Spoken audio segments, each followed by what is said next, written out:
이 시간 기도의 자리에 모이신 우리 성도님들 가운데 성령 충만한 은혜가 있기를 주님의 이름으로 축복합니다.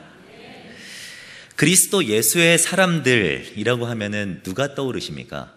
그리스도 예수의 사람들. 쉽게 생각할 수 있는 것은 예수님께서 부르실 때 배와 그물을 모두 버려두고 따랐던 베드로를 생각해 볼 수가 있겠고요. 또 값비싼 향유 옥합을 깨트려 예수님의 발에 부은 그 여인, 또 예수 그리스도의 사람들이라고 말할 수 있겠죠. 또 다메섹에서 예수님을 만난 후에 평생을 복음만을 전하면서 살았던 사도 바울, 이런 사람들이 바로 예수 그리스도의 사람일 것입니다. 그런데 과연 이 사람들만 예수 그리스도의 사람들이라고 할 수 있을까요? 제가 말씀을 준비하면서 이 존 폭스의 기독교 순교자들이라는 책에서 이 폴리갑에 대해서 설명하고 있는 내용을 보았는데요. 책을 보면 그가 이 세상의 박해를 어떻게 대처했는지에 대해서 자세히 설명하고 있습니다. 그 내용을 보면 이렇습니다. 어느 날 밤에 자신을 연행할 사람들이 도착했다는 소식에 폴리갑은 침대에서 일어나 그들을 위한 식사를 준비하도록 명령하였다고 합니다. 그리고 나서 1시간만 홀로 기도할 수 있도록 허락해달라고 요청했다고 하죠. 지금 자기를 잡으러 온 사람에게 식사를 대접했다는 말입니다. 폴리갑의 나이와 침착성을 본 이 병사들은요, 도무지 상부의 명령에 이해를 할 수가 없었다고 말을 합니다. 왜 이런 사람을 체포해 오라고 했을까? 하지만 기도가 끝나자 어쩔 수 없이 그를 나귀에 태워서 관청으로 데려갔다고 합니다. 법정과 군중 앞에 끌려간 폴리갑은요, 나이가 나이니만큼 몸을 챙기시오, 그리스도를 욕하기만 하면 당장 풀어주겠소 라는 이 총독의 간곡한 설득에도 끝내 그리스도를 부인하지 않았습니다. 오히려 폴리갑은요, 총독과 군중 앞에서 단호한 음성으로 대답했습니다. 내가 살아온 86년간 주님은 한 번도 저를 실망시키지 않았습니다. 그런데 제가 어찌 저를 구원해 주신 왕을 욕할 수가 있겠습니까? 라고 대답했다고 합니다. 폴리갑은 이러한 마지막 말을 남기고 화형을 당해서 순교를 하였습니다. 이런 폴리갑이야말로 그리스도 예수의 사람이라고 말할 수가 있지 않겠습니까? 우리는 사실 종교에 자유가 있기 때문에 예수님을 믿는다는 대가로 이 폴리갑만큼 심한 육체적 고난을 당할 일은 별로 없습니다. 하지만 폴리갑에게 이 목숨이라는 귀한 것으로 유혹했듯이 세상은 수많은 달콤한 것들로 우리들을 유혹하지요.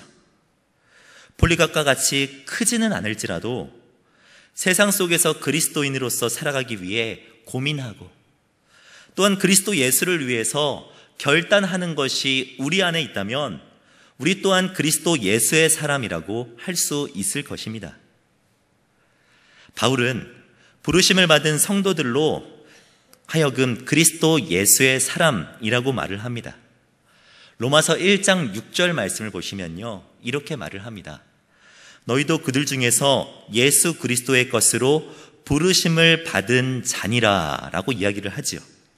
베드로, 바울, 이 폴리갑만 그리스도 예수의 사람들이 아니라 부르심을 받은 우리들, 부르심을 받은 우리 성도들이야말로 그리스도 예수의 것이며 그리스도 예수의 사람이라고 할 수 있는 것입니다. 본문을 보아도 사도 바울은 우리를 향하여서 그리스도 예수의 사람이라고 말을 하는 것을 볼 수가 있습니다. 24절을 보면요, 성도들을 향하여서 그리스도 예수의 사람들은 이라는 말로 시작하는 것을 볼 수가 있는데요. 그러면서 그리스도 예수의 사람들은 누구인지 또 이 땅에서 어떻게 살아가야 하는지에 대해서 설명하고 있죠. 이 시간 본문 말씀을 통하여서 함께 말씀을 나눌 때 나는 과연 그리스도 예수의 사람인가 돌아보게 되고 또 이 땅에서 어떻게 살아가야 되는지에 대해서 다시 알게 되는 그런 은혜의 시간, 또 그런 결단이 있는 시간이 되기를 주님의 이름으로 축복합니다. 그리스도 예수의 사람이란 첫 번째 어떤 사람이냐면요, 육체의 일을 하지 않는 사람입니다. 여기서 말하는 이 육체란 이 영하고 반대되는 우리의 몸을 말하는 것이 아닙니다. 바울 서신에서 말하는 이 육체란 우리 본성의 부패와 이 타락성을 표현하는 말로 보아야 하지요. 하나님을 갈망하는 측면에서 반대되는 이 죄를 쫓는 측면을 말을 하는 것입니다. 그러므로 육체의 일을 하지 않는다는 것은요, 하나님께서 원하지 않으시는 이 악한 일을 하지 않는 것을 의미하는 것입니다. 예수 그리스도를 믿는다고 해서 이 육체의 욕심에서 벗어나는 것은 아닙니다. 오히려 육체는 육체를 따라서 우리를 유혹하고요, 성령님은 또 성령님에 따라서 우리가 살아갈 수 있도록 우리에게 말씀하시죠. 사도 바울은 이것을 분명하게 말을 합니다. 17절 말씀을 보면 이렇게 이야기를 하죠. 17절 말씀을 같이 한번 졸지 마시고 같이 한번 읽어보겠습니다. 시작. 육체의 소욕은 성령을 거스르고 성령은 육체를 거스리나니 이 둘이 서로 대적함으로 너희가 원하는 것을 하지 못하게 하려 함이니라. 바울은요, 이 성령의 소욕이라고 실제로 말하고 있지는 않지만 이 문장의 구조상으로 보았을 때 육체에도 소욕이 있고 또 성령 또한 우리를 향한 열망과 갈망이 있는 것처럼 그렇게 말을 하고 있습니다. 성령님께서 우리에게 원하시는 것은 무엇일까요? 그것은 우리가 잘 아는 것처럼 우리가 예수님께 영광 돌리며 경배하는 것입니다. 더 거룩하게 살면서 그리스도를 증거하기를 성령님은 우리에게 원하시죠. 그러나 육체의 소욕은 우리를 가만두질 않습니다. 우리가 죄 가운데 빠져서 살아가게 하기 위하여서 여러 가지 방법으로 우리를 유혹하지요. 물질, 사람, 명예, 이 성적인 것들로 우리를 넘어지도록 밤낮으로 우리를 유혹합니다. 이 유혹은요, 우리가 사는 모든 날 동안 계속됩니다. 70이 되었다고 이 유혹 가운데 우리가 벗어날 수 있을까요? 70세 이상 되신 분들, 이 육체의 유혹에서 70이 넘는다고 벗어날 수가 있습니까? 70 좀 젊습니까? 80 이상이 되면은 이 유혹에서 벗어날 수가 있을까요? 80이 넘어도 육체의 욕심에서 벗어날 수가 없지요. 그렇습니다. 70, 80, 아니요, 그 이상이 돼도 우리 육체의 욕심에서 우리는 결코 벗어날 수가 없습니다. 어린이부터 어른들에 이르기까지 육체의 욕심은 우리를 계속해서 유혹하는 거지요. 평생을 육체의 소욕과 이 성령의 열망 사이에서 우리는 고민하면서 살아가야 하는 것입니다. 혹 자는요, 이렇게 말을 합니다. 내가 그리스도인이 되었기 때문에 내 안에 일어나는 모든 내적 전투에 있어서 나는 자유하게 되었어 라고 말을 합니다. 왜냐하면 그의 육체가 근절되었고 옛 성품이 죽었기 때문에 나는 내 안에 육체의 소욕에서 자유할 수 있어 라고 말을 하는 경우가 있지요. 그러나 이것은 잘못된 것입니다. 그리스도인이라고 할지라도 죄의 욕망 속에서 살아갈 수밖에 없는 사람들이 바로 저와 여러분인 것이죠. 그래서 루터는요, 이렇게 말을 했습니다. 그리스도인들은 목석 같은 사람들, 즉 어떤 것에 의해서도 절대 감동받지 않고 어떤 욕망이나 육체의 욕구도 절대 느끼지 않는 그런 사람들이 아니다라고 이야기를 했죠. 그리스도인이라고 해도 죄의 유혹에서 자유할 수가 없습니다. 반드시 죄의 유혹 가운데 있지요. 그러나 그리스도 예수의 사람이라고 한다면 이 육체의 일을 선택하지 말아야 하는 것입니다. 그렇다면요, 우리가 하지 말아야 할 육체의 일은 구체적으로 무엇입니까? 19절을 보면 나타나 있는데요, 19절부터 보시면 이렇게 말을 합니다. 육체의 일은 분명하니 곧 음행과 더러운 것과 호색과 우상숭배와 주술과 원수 맺는 것과 분쟁과 시기와 분냄과 당 짓는 것과 분열함과 이단과 투기와 술 취함과 방탕함과 또 그와 같은 것들이라 라고 이야기를 하죠. 총 몇 가지입니까? 15가지를 이야기를 합니다.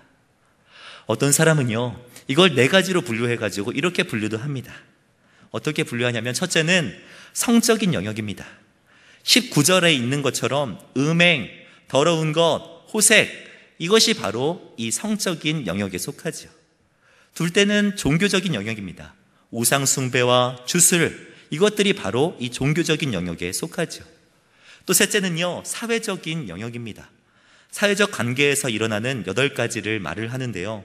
원수 맺는 것, 분쟁, 시기, 분냄, 당짓는 것, 분열함, 이단, 그리고 투기, 이것들이 바로 여기에 속하죠. 그리고 마지막으로 음주의 영역입니다. 술 취함과 방탕함, 이것들이 바로 여기에 속하죠. 사도 바울은 이 육체의 일들을 우리가 하지 말아야 된다고 이야기를 합니다. 이 육체의 일은요, 사실 우리 스스로를 주인으로 생각하기 때문에 범하는 것들입니다. 성적인 것도, 종교적인 것도, 사회적인 것과 술 취함까지도 하나님을 주인으로 생각하지 않기 때문에 일어나는 죄들이죠. 하나님을 주인으로 생각한다면 하나님께서 주신 것에 만족하게 됩니다. 하나님이 주신 아내, 하나님께서 주신 남편에 만족하여서 음행과 더러운 일들을 하지 않습니다. 그렇죠. 또한 하나님에게 만족하면요, 우상 숭배와 주술과 같은 이런 종교적인 범죄들도 하지 않게 되겠죠. 또한 하나님이 주신 위치와 관계에 만족하면요, 분쟁과 시기와 분냄과 당짓는 것, 이런 일들을 하지 않을 수가 있습니다. 또 주님에 만족하면 또 다른 주님을 찾지 않을 수도 있죠. 술 취하지 않을 수 있다는 말입니다. 성도 여러분, 우리는 정말 하나님을 우리의 주인으로 모시고 살아가고 있습니까? 안타깝게도 세상에서 우리 기독교인들을 바라보는 시선은 그렇게 곱지 않은 것 같습니다. 이 갤럽이라는 업체에서 이 조사한 것에 따르면요, 미국인들 있죠. 미국인들의 94%는 하나님을 믿고 있으며 74%는 예수 그리스도께 헌신했다고 답을 했습니다. 그러나 동일 집단을 대상으로 비윤리적인 행위, 범죄, 정신병, 가정 파탄, 중동, 재정 실패 등에 대해서 똑같이 통계를 내왔더니 그 수치는 정말 말로 표현할 수 없을 정도로 낮았죠. 우리들은 어떻습니까? 한국교회 갱신협의회라는 이 단체에서 조사한 것에 따르면요, 종교적 전반적 신뢰도에 이렇게 나온 것을 볼 수가 있습니다. 우리 개신교는 19.9%만 신뢰하고 있고, 천주교는 26.2%, 불교는 23.5%만 주위에 있는 시선들이 이 기독교를 신뢰하고 있다고 말을 하고 있는 것을 볼 수가 있었습니다. 또한 이 한국교회를 불신하는 주요 이유에 대해서 물어봤을 때 첫 번째는 이 이단이 많아서 10.7%, 그 다음이 이제 이기주의 집단 같아서가 10.5%, 언행일치가 되지 않는 것 같아서가 9.4%, 이렇게 지금 결과가 나온 것을 볼 수가 있죠. 사람들이 교회는 다니지만 하나님을 주인으로 모시고 살아가지 않기 때문에, 육체적 소욕에 빠져서 살아가고 있기 때문에 이런 결과가 나온 것 아니겠습니까? 우리는요, 바울의 경고를 주의 깊게 들을 필요가 있습니다. 21절의 뒷부분을 보면요, 사도 바울은 우리에게 분명하게 경고합니다. 이런 일을 하는 자들은 하나님 나라를 유업으로 받지 못할 것이라 라고 경고하고 있죠. 물론 여기서 바울이 말하는 것은요, 너희들이 율법적으로 완벽한 삶을 살아야 된다라고 지금 요구하는 것이 아닙니다. 바울은 율법으로 말미암아 절대로 구원받을 수 없다고 누누이 강조하면서 말했던 사람입니다. 바울은 율법으로 구원받아야 된다고 말을 하는 것이 아니라, 너희가 하나님 나라를 유업으로 받은 사람이라면 이 땅 가운데 살아가면서 그 유업을 받은 사람처럼 살아야 된다고 말을 하고 있는 것이죠. 예수 그리스도를 믿는 사람이라면 예수 그리스도를 믿는 사람답게 이 땅 가운데 살아가라고 이렇게 말을 하고 있는 것입니다. 우리는요, 우리가 죄에서 용서받았다는 것은 용서받은 것으로 그쳐서는 안 됩니다. 은혜로 말미암아 구원을 받았다고 하고 그 후에 내 맘대로 살아간다면 우리가 받은 은혜를 너무나 값싼 것으로 만드는 것 아니겠습니까? 우리는 완전하지 않으면서도 여전히 용서만 받은 것보다 훨씬 성숙한 자가 될 수 있습니다. 이 땅 가운데 살아가면서 육체의 유혹과 성령의 열망 사이에서 우리는 고민해 볼 수 있고, 또 육체의 뜻대로 살아가지 않기 위하여서 몸부림쳐 볼 수 있는 사람들이 바로 우리들이라는 것입니다. 사랑하는 성도 여러분, 성령의 열망과 육체의 소욕 사이에서 고민하며 살아가고 계십니까? 정말 육체의 일에 빠져서 살아가지 않기 위하여서 몸부림치면서 살아가고 계십니까? 사도 바울이 육체의 일에 따르지 말라는 것은 바로 이것이죠. 너희들이 고민해 봐야 된다. 육체와 성령 사이에서 너희들 몸부림쳐 봐야 된다라고 이야기를 하고 있는 것이죠. 저는 어렸을 때부터 유독 이 술 취함에 민감했습니다. 제가 술 취했다는 게 아니고요. 이 술을 마시지 않기 위해서 초등학교 때부터 하나님이 그런 마음을 주셔가지고 결단했다는 말입니다. 그런데 살다 보니 이 술 마시지 않기로 결단하고 살아가다 보니까 되게 유혹되는 것들이 많더라고요. 친구들을 만나면, 또 모임에 가면, 또 가장 힘들었던 거는 이 군대에 가가지고 상사가 술을 권할 때였던 것 같습니다. 그런데요, 이렇게 쭉 술 마시지 않고 쭉 살아가다 보는데 가장 저를 힘들게 했던 것이 무엇인 줄 아십니까? 그것은요, 상사가 술을 권하는 그것이 아니었습니다. 저를 가장 힘들게 했던 것은요, 다름이 아니라 술을 권하면서 사람들이 하는 그 한마디였습니다. 다른 사람들 다 마시는데, 내가 아는 사람들도 교회 다닌다고 말하면서 술 다 마시는데 너라고 뭐 대수야? 심지어 제 친구 중에 한 사람은요, 야, 우리 삼촌이 목사님인데 목사님인데도 술 마셔 라고 하는 이 말이 정말 저를 힘들게 했죠. 육체의 정욕과 성령 사이에서 고민하고 있는 저를요, 되게 무가치하게 만드는 한마디였습니다. 사랑하는 성도 여러분, 육체의 정욕과 정말 성령의 열망 사이에서 고민하며 살아가고 계십니까? 고민하고 몸부림치는 우리 성도님들 되시기를 주님의 이름으로 축복합니다. 제가요, 사역하다 보니까 감사하게도 이런 것들에 인해서 고민하는 성도님들을 많이 보곤 합니다. 회사를 다니면서, 또 사업장에서, 그리고 가정에서 그리스도인으로 살아가기 위하여서 몸부림치는 우리 성도님들을 많이 만납니다. 육체일과 성령 사이에서 고민하는 성도님들을 보면서 때로는 안타깝기까지 합니다. 어려워하죠. 힘들어합니다. 그분들을 다 이렇게 이야기를 듣다 보면요, 정말 눈물이 핑 돕니다. 그런데 제가 그 이야기를 듣다가 눈물이 핑 도는 이유가 무엇인 줄 아십니까? 그것은 그분들이 힘들기 때문이 아니에요. 저처럼 고민하고 또 성도님들처럼 고민하는 그런 그리스도 예수의 사람, 육체의 일에서 벗어나기를 막 희망하고 고민하고 있는 그리스도 예수의 사람을 또 발견했기 때문인 것이죠.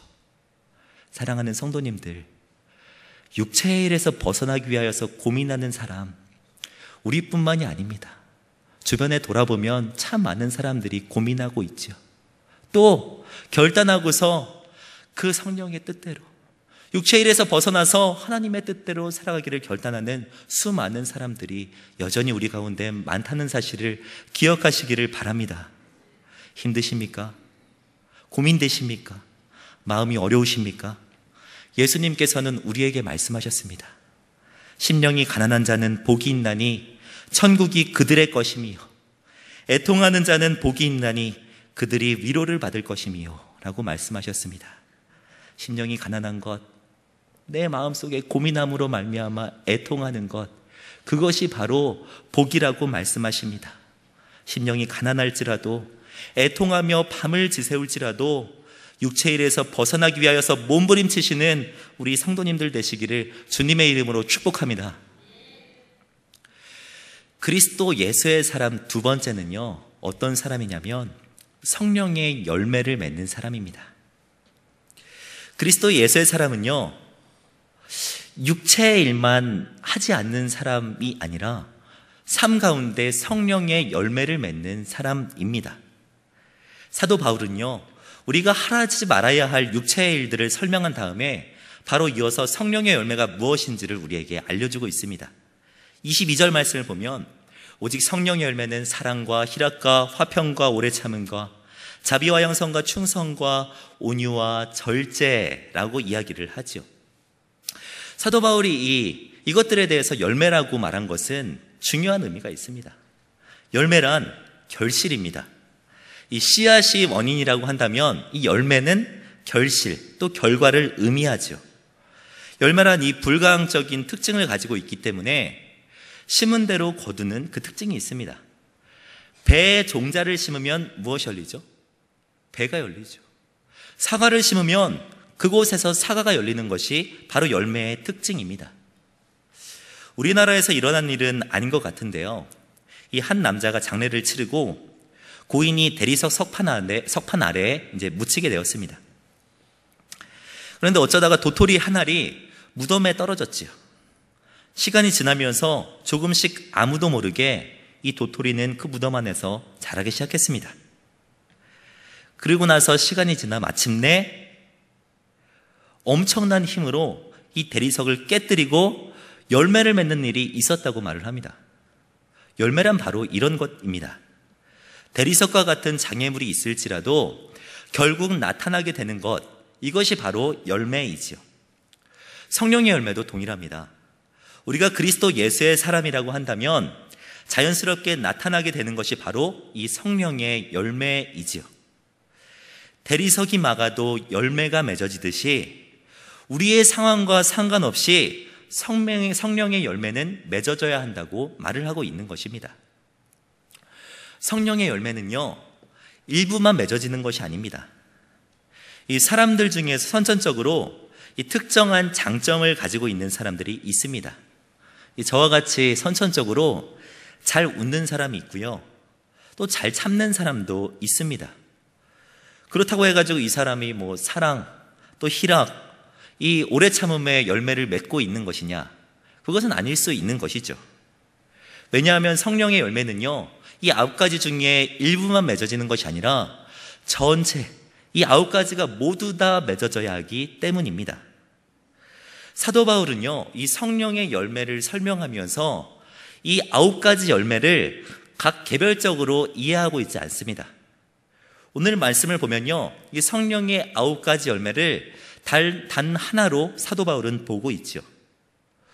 육체의 일을 설명할 때는 사실 이 19절 보시면 육체의 일은 이렇게 말을 하면서 단수인 것처럼 이야기를 하지만 원어를 보면 복수로 되어 있습니다.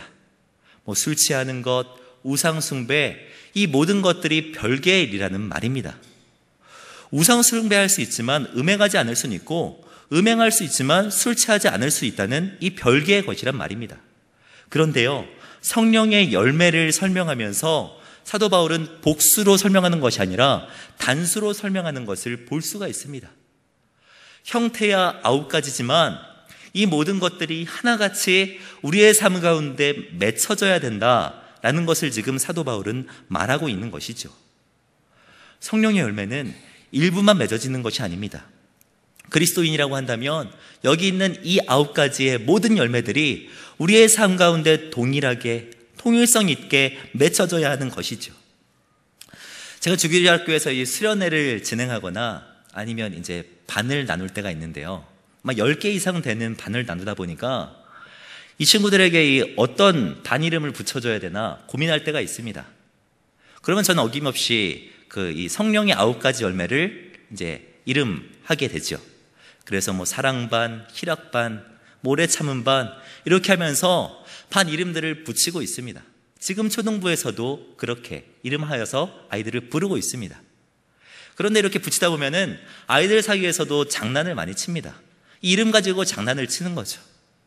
막 이렇게 지내다 보면은 힘든 일이 있고 막 수고해야 하는 일이 생기기 마련입니다. 그러면 어느 반 친구들을 불러야 되겠습니까? 어느 반이요?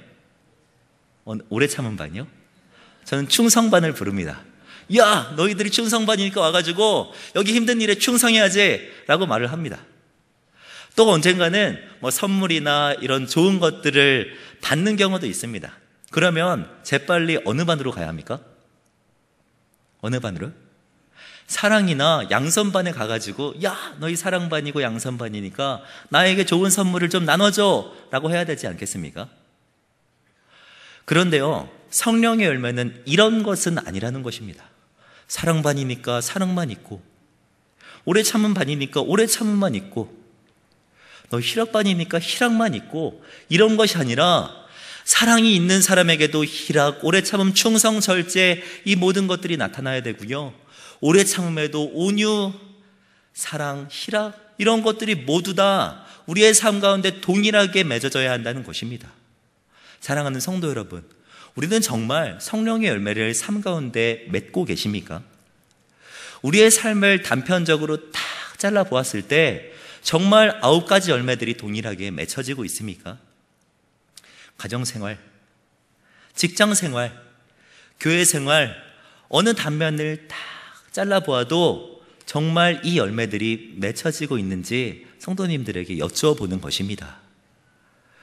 교회에서는 사랑의 모습들을 참 많이 보이는데요, 가정에 가면 사랑의 모습이 싹 사라지는 사람, 성령의 열매 아니라고 볼 수 있죠. 교회에서는 인내하고 막 참는 모습이 막 보이는데요, 운전할 때만 되면은 인내의 모습들이 싹 사라지는 분들, 저는 운전할 때 그렇게 화를 내는 성격은 아닙니다. 그런 분들도 성령의 열매는 아니라고 볼 수 있죠. 성령의 열매는 모든 것들이 다 동일하게 우리의 삶 가운데 맺어져야 한다는 말입니다. 사랑하는 성도 여러분, 가정, 또 교회, 세상에는 어느 곳에서도 이 모든 성령의 열매를 동일하게 맺어가는 우리 성도님들 되시기를 주님의 이름으로 축복합니다. 바울은요, 이것들을 다 설명하면서 이 성령의 열매들은 금지할 법이 없느니라 라고 말을 합니다. 이 같은 것을 금지할 법이 없다고 말을 하죠. 육체의 일은요, 모두 다 금지할 법입니다. 사람들이 하지 말아야 될 것들은 육체의 일이라고 말을 합니다. 그런데요, 성령의 일은 누구도 금지할 사람이 없죠. 사랑과 희락과 화평과 오래 참음, 자비와 양선과 충성과 온유와 절제를 가지고 살아간다고 그 사람을 싫어하는 사람이 있겠습니까? 가정에서 막 사랑이 넘쳐가지고 표현한다고 싫어하는 가정이 있겠습니까? 회사에서 상사에게 충성스럽게 막 헌신한다고 그 직원 싫어하는 회사가 있겠습니까? 사랑, 희락, 이 성령의 열매는요, 금지할 법이 아무것도 없는 것이죠. 그러나 우리는 연약하여서 꼭 하라는 것은 하지 않고 하지 않는 것들을 하는 우리의 성격을 보곤 합니다.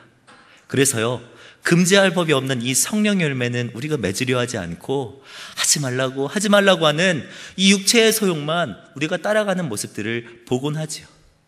사랑하는 성도 여러분, 육체의 소욕에서 벗어나 성령의 열매를 맺기 위해서는 우리가 어떻게 해야 하겠습니까? 사도 바울은 그 방법에 대해서 분명하게 말을 하고 있습니다. 본문 16절 말씀을 보시면 그 방법을 설명하는데요, 16절 말씀을 같이 한번 읽어보겠습니다. 시작. 내가 이르노니 너희는 성령을 따라 행하라. 그리하면 육체의 욕심을 이루지 아니하리라. 아멘이십니까? 성령을 따라 행하라. 그리하면 육체의 욕심을 이루지 않게 된다고 말을 합니다. 반대로 말하면요, 육체의 욕심을 이루지 않기 위해서는 너희가 성령에 따라 행하여야 된다고 지금 말을 하고 있는 것입니다. 우리의 힘으로 육체의 욕심을 이기는 것은 너무나도 힘든 것입니다. 아니요, 우리 스스로 이겨낼 수 결코 없지요. 그래서 바울은 말을 하지요. 원함은 내게 있으나 선을 행함은 없노라 라고 말입니다. 우리 스스로 선을 행할 수는 없습니다. 성령님을 따라서 살아갈 때에만, 성령님의 음성에 순종할 때에만 우리는 이 모든 육체를 이겨낼 수가 있는 것입니다. 성령님은 우리가 예수 그리스도를 영접하는 그 순간부터 우리에게 선물로 주어지는 것입니다. 성령님은요, 우리가 예수 믿을 때 딱 한 번 사용되는 것이 아니라 우리 속에 들어와서 사시면서 우리를 날마다 도우시는 분이라는 것을 기억하시기를 바랍니다. 성령이라고 한다면 많은 사람들은 방언을 한다거나 아니면 은사를 체험한다거나 아니면 병 고치는 것을 생각하지만 사실 이것들은 성령님의 단편적인 모습들입니다. 성령님은요, 그 이름 그대로 거룩한 영입니다. 홀리 스피릿. 그래서 하나님에 관하여서 알게 하실 뿐만 아니라 하나님을 알게 된 우리로 하여금 우리가 어떻게 거룩하게 살아갈 수 있는지에 대해서 가르쳐 주시는 분인 것이죠. 성령은 우리의 눈을 열어서 죄가 얼마나 추악한지 또 얼마나 악한 것인지를 보여줄 뿐만 아니라 거룩하게 사는 것이 얼마나 지혜로운 것인지를 우리에게 알려주시는 분인 것입니다. 죄에 빠지려고 할 때 우리에게 알려주셔서 돌이키시는 분, 우리를 도우시는 분이 바로 성령 하나님이라는 것이죠. 우리는 이 성령 하나님의 음성에 조용히 귀 기울일 필요가 있습니다. 그 음성에 귀 기울여서 살아갈 때에만 우리는 육체의 일에서 벗어날 수가 있는 것이죠. 제가 말씀을 준비하면서 이 한 간증을 보았는데요. 이 새벽 예배 또 심야 기도회까지 빼먹지 않고 기도하러 나오시는 한 집사님이 계셨다고 말을 합니다. 그런데요, 이 집사님이 하루는 목사님을 찾아와가지고 펑펑 울면서 이야기들을 하더랍니다. 그분이 목사님을 찾아가서 이야기하는데 자신은 고등학교 때부터 지금까지 음란에 빠져 있었다고 말을 합니다. 우리 교회 성도들은 아닙니다. 그런데요, 이야기를 하던데 자기가 회사에 가가지고 있는데 동료 여사원과 이제 그런 부적절한 관계에 빠져가지고 바람을 피웠는데 이 사실이 알려져서 그의 아내와 처가 식구들이 회사로 들이닥쳐서 난장판을 만든 것입니다. 그 모습을 딱 보면서 야, 나도 걸리는 것 아닌가 하면서 두려운 마음이 갖게 되어서 목사님을 찾아가지고 막 하소연을 했던 것이죠. 목사님은 이 집사님의 이야기를 듣고서 하나님께 기도하면서 이 집사님이 이길 힘을 달라고 그렇게 기도했다고 합니다. 그러나 집사님의 이 죄악된 습관이 바로 바뀌었을까요? 바로 바뀌지는 않았다고 말을 합니다. 그런데요, 그때부터 하나님이 자신을 도우시는 것을 느꼈다고 합니다. 음란물을 파는 이 가게 앞까지 자기가 이제 갔는데요, 그날따라 가게가 휴업이었다고 합니다. 또 어느 날은 유흥가 쪽으로 가다가 길에서 이 교회 장로님을 만난 것입니다. 그래가지고 율락가 쪽으로 가다가 그곳에서 돌이켜서 장로님과 함께 신방을 갔다고 합니다. 또 어느 날은요, 이 직장 일 때문에 어쩔 수 없이 룸살롱에 가게 되었는데요, 오늘만큼은 하나님께서도 좀 이해해 주시겠지라고 생각하면서 그 자리에 딱 앉아 있는데 갑자기 옆쪽에 앉아 있었던 한 여자가 자기의 귓속말을 하면서 이렇게 말을 했다고 합니다. 사장님, 혹시 교회 다니시나 봐요? 이 말을 들은 이 집사님은요, 정말 성령님이 나에게 가르쳐 주시는구나 라고 생각했다고 합니다.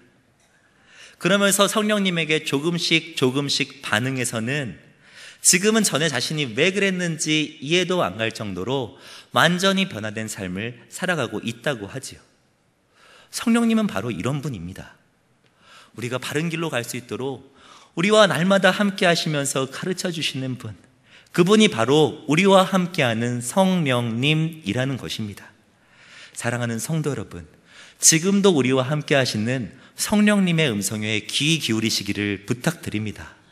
성령을 따라 행하심으로 말미암아 이 땅 가운데 육체의 일을 맺는 것이 아니라 성령의 열매를 맺어가 주님이 기뻐하시는 그리스도 예수의 사람들로 살아가는 우리 성도님들 되시기를 주님의 이름으로 축복합니다. 마지막으로 이제 그리스도 예수의 사람들은요, 자신의 몸을 십자가에 못 박는 사람들입니다. 앞에서 바울은 그리스도 예수의 사람들이 어떤 사람들인지 돌려서 말을 했습니다. 그런데 24절에서는 이제 직설적으로 말을 하는 바울의 모습을 볼 수가 있습니다. 24절을 보면 이렇게 이야기를 하죠. 그리스도 예수의 사람들은 육체와 함께 그 정욕과 탐심을 십자가에 못 박았느니라.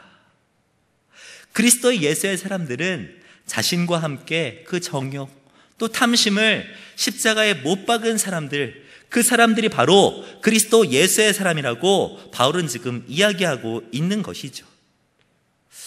사실 바울은 갈라디아 교회에 편지하면서 성도들에게 너희들이 십자가에 못 박힌 사람이다 라고 이전에도 이야기를 했습니다. 갈라디아서 2장 20절 말씀을 보면 내가 그리스도와 함께 십자가에 못 박혔으니 그런즉 이제는 내가 사는 것이 아니요 오직 내 안에 그리스도께서 사시는 것이라. 다음 한번 같이 읽어볼까요? 시작.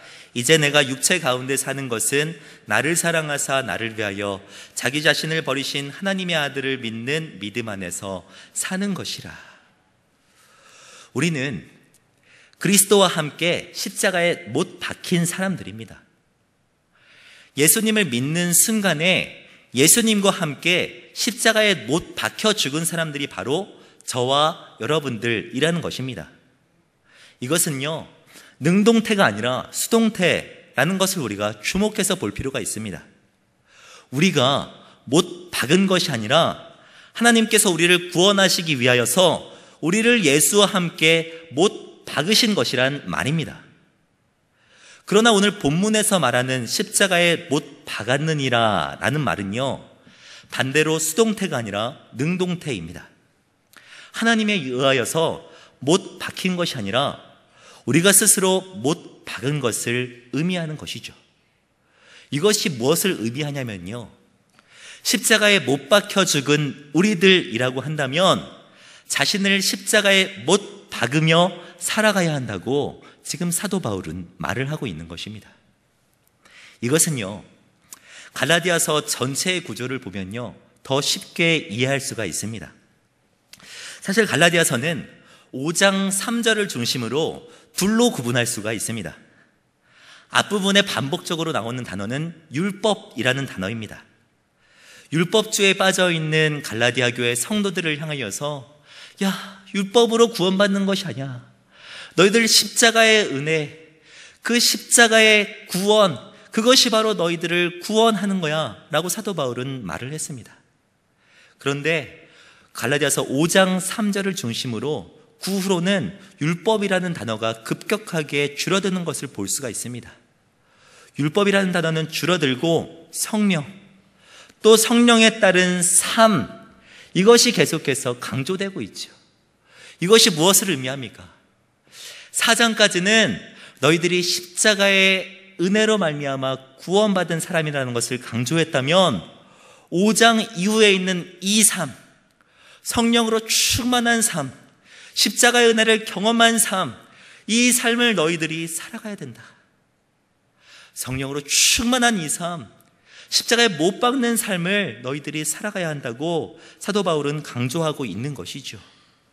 너희들이 십자가에 못 박혔다면 그 후로는 정욕도 탐심도, 내 자신도 십자가에 못 박는 십자가의 삶을 살아가야 한다고 바울은 지금 말을 하고 있는 것입니다. 십자가의 삶은요, 예수님도 우리에게 말씀하셨던 것입니다.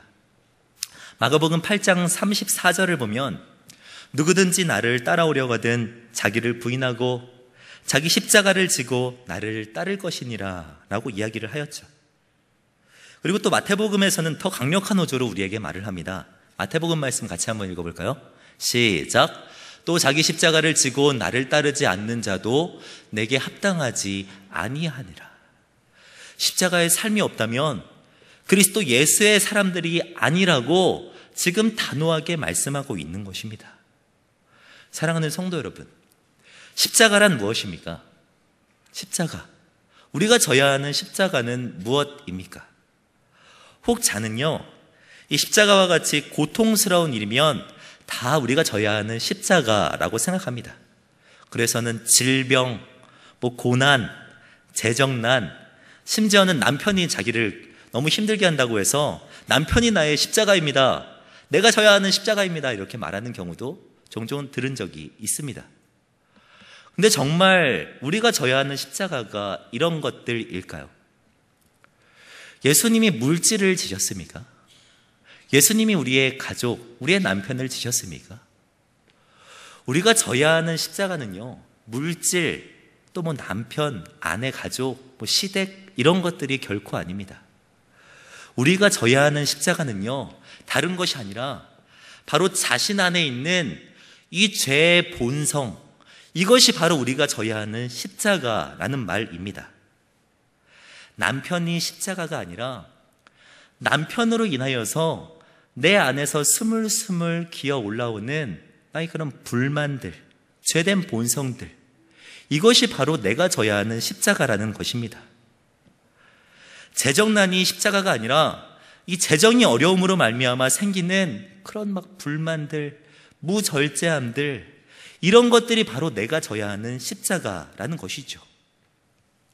질병이 십자가가 아니고요, 질병으로 인하여서 생기는 내 안의 불신, 질병으로 인하여서 하나님을 향하여서 원망하고자 하는 그런 마음들, 그런 마음들이 바로 우리가 져야 하는 십자가라는 것입니다.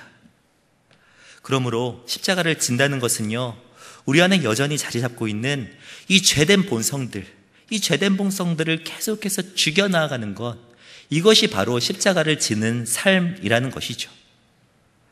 이 나는 죽고 예수로 사는 사람이라는 책을 보면요, 한 목사님의 가정 이야기가 나오는데요, 이 목사님은 이 40대 젊은 나이에 간암으로 세상을 떠나셨습니다.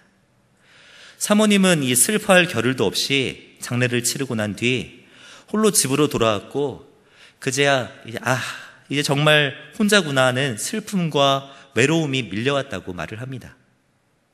자녀는 넷이나 되는데 이 4명을 어떻게 키워야 되나 막막했고, 또 사택도 곧 비워져야 하니 집도 없고 정말 앞이 캄캄했다고 이야기를 합니다.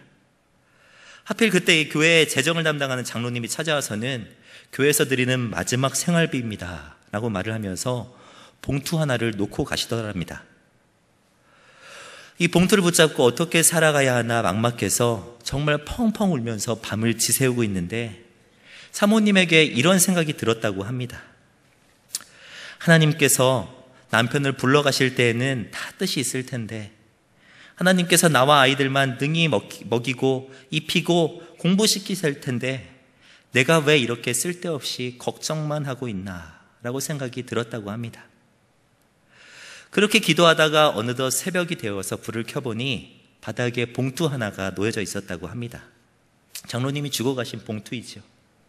그때 사모님은요, 하나님께서 다 책임져 주실 것이라는 이 믿음을 가지고 진정으로 감사하는 마음을 가지고 봉투를 열어보지도 않고 그대로 가서 감사원금으로 드렸다고 합니다. 사랑하는 성도님, 이 사모님의 십자가는 무엇이었을까요? 물질이었을까요?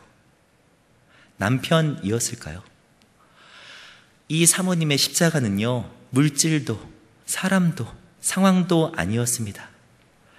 외로움과 두려움으로 인하여서 생기는 불신, 불만, 하나님을 향하여서 생기는 그 원망함, 그것이 바로 이 사모님의 십자가였지요. 이 사모님은요, 기도하다가 이 십자가를 하나님 앞에 못 박는 그런 믿음의 결단을 내렸습니다. 이런 모습 우리에게도 있어야 하지 않겠습니까? 세상은 십자가를 지는 우리들을 미련하게 생각합니다. 하지만 이 십자가가 우리에게는 능력이 된다는 이 사실을 믿음으로 받아들이시기를 바랍니다. 이 십자가가 우리의 능력이 되는 이유가 무엇입니까? 이 십자가 뒤에는 분명히 우리에게 허락될 부활의 영광이 있기 때문이죠. 부활의 그 영광을 바라볼 때에 우리는 이 십자가가 우리에게는 능력이 되는 것입니다. 이 믿음을 가지고 우리는 주님 앞에 기도하며 나아가야 합니다. 아서 베넷이라는 이 목사님은요, 이 기도 제목을 날마다 하나님 앞에 올려드렸다고 합니다. 내려가는 길이 올라가는 길이고, 낮아지는 것이 높아지는 것이며, 상한 심령이 치유된 심령이고, 뉘우치는 영이 기뻐하는 영이라는 것을, 회개하는 영이 승리하는 영이고, 아무것도 가지지 않은 것이 전부 가지는 것이며, 십자가를 지는 것이 왕관을 쓰는 것이고, 주는 것이 받는 것이고, 골짜기가 비전의 땅이라는 것을, 이 역설을 배우게 하소서. 세상은요, 이것을 가리켜서 역설이라고 합니다. 하지만 우리는 이것을 가리켜서 복음이라고 하지요. 부활을 바라보시는 저와 성도님들 되시기를 바랍니다. 부활의 그 영광 바라보시면서 그 십자가를 지며 나아갈 때 우리에게는 의와 평강과 희락인 하나님 나라의 영광이 함께할 것입니다. 사랑하는 성도 여러분, 저와 여러분은 베드로는 아니죠.